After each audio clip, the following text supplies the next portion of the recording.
সদস্যরা স্কুলের সদস্যরা সংঘবদ্ধ হয়ে 13 বছরের এক মাদ্রাসার ছাত্রীকে ধর্ষণ করেছে। এরপরেও আমরা আরো জানতে পেরেছি ঢাকা বিশ্ববিদ্যালয়ের একজন ইসকন সদস্য শিক্ষক তিনি ছাত্রীকে নেশা দ্রব্য পান করে তাকে অচেতন অবস্থায় তাকে ধর্ষণ করার চেষ্টা করেছে। এরপর বিভিন্ন ভাবে দেখেছি হিন্দুদের উগ্র সংগঠন এই জঙ্গি সংগঠনদের দ্বারা বাংলাদেশের মুসলমানেরা বিভিন্ন সময় বিভিন্ন ভাবে জুলুমের শিকার হয়েছে, কিন্তু আমরা সঠিক বিচার পাই নাই।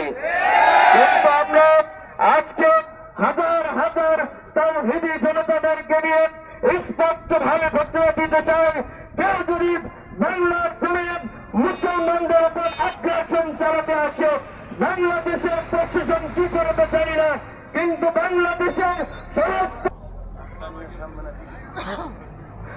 ওইটাই এখানে সুবিধার্থী সব পাশে মানুষজন এখানে আসতে পারে।